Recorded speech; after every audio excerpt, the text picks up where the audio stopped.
일본 치바현 이치카와시에 사는 리아는 공부를 열심히 하는 고등학생이었습니다.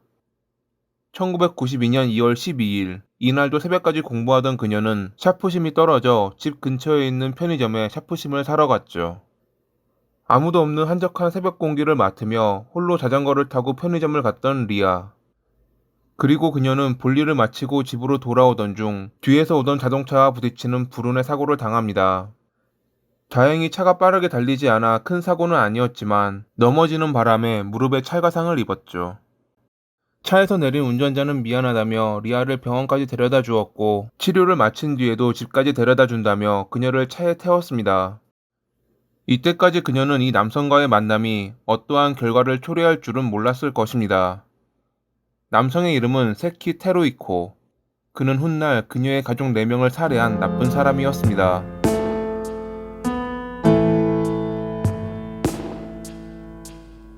1973년 1월 30일에 일본 치바현 이나게구에서 태어난 세키는 10군데의 장어 가게를 운영하는 외할아버지 덕분에 부족함 없는 삶을 살았습니다. 어릴 때부터 운동을 좋아해 수영이나 야구를 즐겼던 그는 건강한 체격을 갖고 있었죠. 부모님은 젊은 시절에 댄스 교실에서 만났는데 당시 외할아버지는 결혼을 강력하게 반대했다고 합니다. 그의 아버지가 겉보기에 성실해 보이지 않고 불량해 보여 딸을 불행하게 만들 것 같았기 때문이었죠.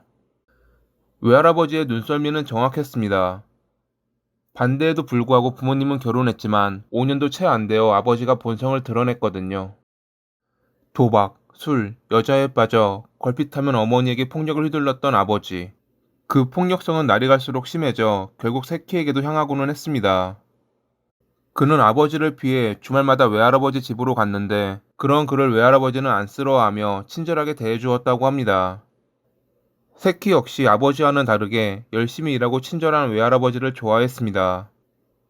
한편 아버지는 사고를 치고 다니며 심지어 사채업자에게 많은 빚을 져 세키가 초등학교 4학년이 되었을 때 부모님은 이혼하게 됐죠. 이혼 과정에서 외할아버지는 그동안 모았던 돈을 사위의 빚을 갚는 데 사용했습니다.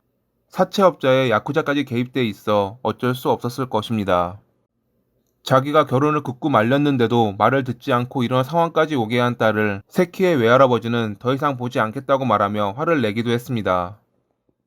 몇 년 뒤 부녀는 화해했지만 당시 외할아버지가 자기들을 버렸다는 생각에 세키는 큰 배신감을 느껴 분노했습니다. 사실 그의 분노는 억대의 빚을 갚아준 외할아버지가 아닌 모든 원인을 제공한 아버지에게 향했어야 했는데 말이죠. 중학생이 되었을 무렵 또래보다 몸집이 컸던 그는 그동안 내면에 숨겨왔던 분노를 표출했습니다. 나쁜 무리와 어울리며 공갈, 절도를 했고 심지어 집에서는 어머니와 동생에게 주먹을 휘두르기도 했죠. 그는 그토록 싫어했던 아버지와 점점 닮아가고 있었습니다.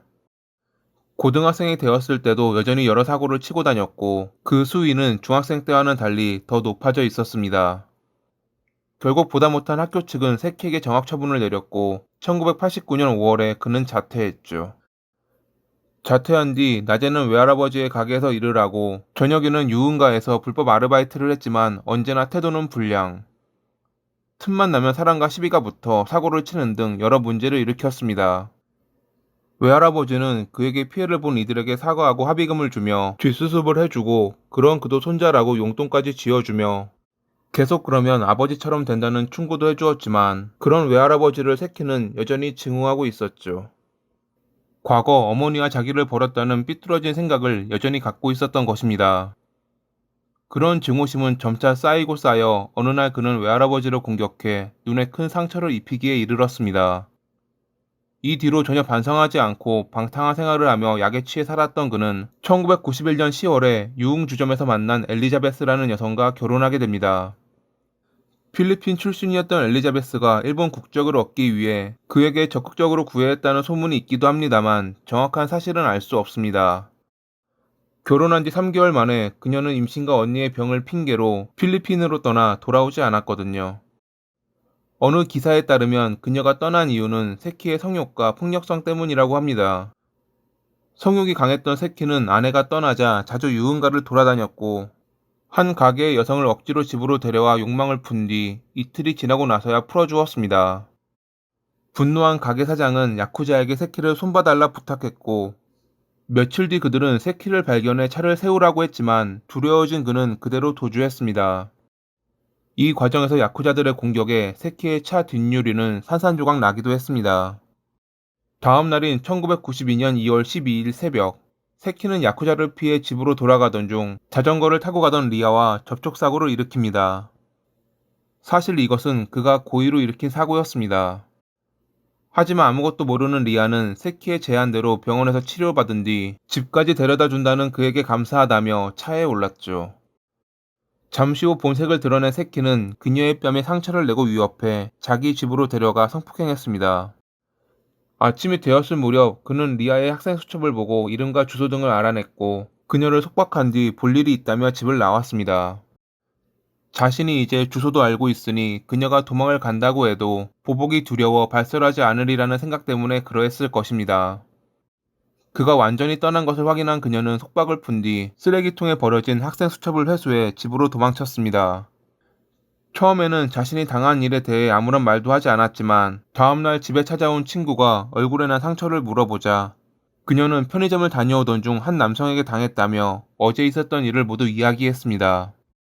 친구의 설득으로 2월 말에 그녀는 경찰에 신고했지만 세키의 집을 기억하지 못해 범인을 특정짓지는 못했다고 합니다. 한편 세키는 결국 야쿠자에게 불려가 가게 여성을 이틀 동안 감금한 대가로 200만 엔, 하나로 약 2천만 원을 내라는 협박을 받고 있었습니다. 아무리 막 나가는 그라도 야쿠자를 무시할 수는 없었기에 결국 그는 돈을 마련하겠다는 약속을 하고 나서야 풀려날 수 있었죠. 거리를 돌아다니며 공갈과 협박을 통해 돈을 마련하려 했지만 한계가 있었던 그는 이름과 주소까지 알아낸 리아의 집에 침입해 돈을 훔치기로 마음먹었습니다. 2월 말과 3월 초 두 차례에 걸쳐 그녀의 집 주변을 탐문하며 보안 카메라의 위치를 확인했고 3월 5일에 비상통로 계단을 통해 2층으로 간 뒤 엘리베이터를 타고 그녀의 집이 있는 8층으로 올라갔습니다. 초인종을 눌렀지만 응답이 없자 그는 살며시 문 손잡이를 돌려보았는데 문은 열려 있었고 혹시 몰라 계단에서 상황을 지켜본 뒤 괜찮다는 확신이 서자 오후 4시 반에 그녀의 집으로 들어갔죠. 안쪽 방에서 들려오는 텔레비전 소리에 그는 살며시 문을 열었는데 안에는 잠들어 있는 리아의 할머니가 있었습니다. 그는 좋은 기회라 생각해 조용히 집안을 뒤졌지만 통장이나 돈이 될 만한 것들이 보이지 않자 갑자기 화가 치밀어 올라 리아의 할머니를 깨워 당장 돈을 내놓으라고 위협했죠. 하지만 그녀는 겁먹은 기색 없이 지갑에 있던 현금을 주며 돌아가라 했고 그 태도에 더 화가 난 세키는 통장을 내놓으라고 소리쳤습니다. 할머니가 여전히 무덤덤하게 대꾸하고 세키가 방심한 틈을 타 신고하려 하자 그는 그녀를 저지하려 했는데 몸싸움이 일어나며 그녀가 뱉은 침이 얼굴에 묻자 격분한 그는 그녀를 교살했습니다. 그는 첫 살인에 당황해 집을 빠져나왔지만 다시 마음을 진정시켜 돌아가 사망한 그녀를 방에 눕히고 통장이나 돈이 있는지 집안을 천천히 뒤졌습니다. 그에겐 200만 엔이 꼭 필요했거든요. 그러던 중 오후 7시가 넘어 리아와 그녀의 어머니가 귀가했고 문 여는 소리에 몰래 숨어있던 세키는 모녀가 현관으로 들어오자 흉기를 들이밀며 통장을 내놓으라고 위협했습니다. 리아의 어머니가 당황하지 않고 오히려 그의 잘못을 지적하자 그 태도에 화가 난 그는 흉기를 휘둘러 그녀를 살해했습니다. 겁에 질려 움직이지 못하는 리아를 바라보던 그는 잠시 뒤 또 초인종이 울리자 그녀에게 조용하라고 위협하며 밖을 확인했습니다. 어린이집에 있던 리아의 동생을 데려왔다는 부모가 서 있는 것을 확인한 그는 리아를 위협해 동생만 집으로 들어오게 했죠. 그렇기에 당시 부모는 안에서 무슨 일이 있는지는 전혀 몰랐다고 합니다. 이미 어머니의 시신도 숨겼기에 아무것도 모르는 동생은 언니의 친구라는 세키의 말만 믿고 셋이 함께 저녁을 먹었습니다. 밥을 먹은 뒤 동생은 잠들었고 아버지밖에 통장의 위치를 모른다는 리아의 말에 세키는 그녀의 아버지가 귀가하기를 기다리기로 했죠. 저녁 9시쯤 넘어 귀가한 리아의 아버지를 공격해 상처를 입힌 세키는 네가 쓴 기사 때문에 조직이 피해를 입었다. 200만 엔을 내놔라고 말했습니다. 리아의 아버지는 예전에 제가 다룬 적이 있는 로스 의혹의 피의자 얼굴을 신문에 그대로 실었던 카메라맨으로 세키는 그의 직업을 협박해 이용했던 것이었죠. 그는 통장과 도장을 내주었지만 돈을 더 내놓으라는 세키의 위협에 회사 사무실에 통장이 더 있다고 답하자 세키는 통장을 찾으러 갈 테니 가지고 나와달라고 당직자에게 전화를 하도록 지시했습니다. 시간은 흘러 다음날 자정이 좀 지났을 무렵 세키는 리아를 데리고 1층까지 내려왔다가 그녀만 차에 태운 뒤 홀로 8층으로 올라가 그녀의 아버지를 살해하고 돌아왔죠. 그 뒤로 차를 몰고 사무실로 가 리아를 통해 직원에게 통장을 받아오게 시켰던 세키. 당시 리아는 충격과 공포로 인해 아무런 저항도 하지 못하고 있었기에 그가 하는 말에는 무조건 따르는 중이었다고 합니다. 그 뒤 시내 모텔에서 리아를 성폭행한 그는 오전 6시 반경 그녀의 집으로 갔고 잠에서 깨 울고 있는 그녀의 여동생마저 살해했습니다. 그동안 아무런 저항도 하지 못했던 리아는 여동생의 죽음 앞에 처음으로 그에게 달려들었다가 상처를 입기도 했죠. 한편 새벽에 통장을 달라며 전화를 했던 리아의 아버지와 심부름 왔던 리아의 표정이 불안해 보였던 것을 이상하게 여긴 직원의 신고로 경찰은 오전 9시 넘어 그녀의 집으로 출동했고 그때까지 집 안에 있던 세키는 체포됐습니다. 경찰이 들이닥치기 전 리아에게 흉기를 쥐어주었던 그는 여자친구 집에 왔는데 그녀가 이런 범행을 저질렀다라는 강아지 소리를 하기도 했다고 합니다.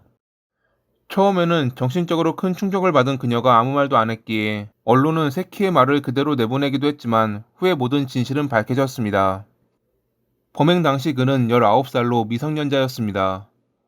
지금은 18살로 바뀌었지만 이때까지 일본의 미성년자 기준은 20살이었기에 그는 자기가 사형을 당하지 않을 거라 확신했다고 합니다. 하지만 1994년 4월 4일에 검찰 측은 범행이 극도로 자기중심적이고 사전 답사를 하는 등 계획적이었다며 사형을 구형. 변호사 측은 정신병과 미성년자를 들먹이며 선처를 호소했지만 그해 8월 8일에 치바 지방법원은 사형을 선고했습니다. 그는 항소, 상고했지만 2001년 12월 3일에 최고재판소는 도저히 인간이 벌인 짓이라 할 수 없는 냉혹하기 짝이 없는 범죄라며 형을 확정했죠. 도쿄 구치소에 수감 중이던 그는 2017년 12월 19일에 44살의 나이로 형을 집행당하며 생을 마감했습니다. 이 사건 이후 가족 중 홀로 살아남은 리아는 대학교를 졸업한 뒤 교제하던 남성과 결혼해 28살에 유럽으로 이주했다고 합니다. 그나마 다행인 것은 지인에 따르면 그녀는 예전보다 밝아졌고 과거를 잊고 미래를 위해 살아가려고 노력하고 있다는 소식이었습니다. 사형이 확정된 뒤 항상 언제 형이 집행될지 몰라 잠을 설쳤다는 세키. 그가 영원히 지옥에서 두려움에 떨며 고통받고 있기를 바라며 이만 마칩니다. 오늘도 시청해주셔서 감사합니다.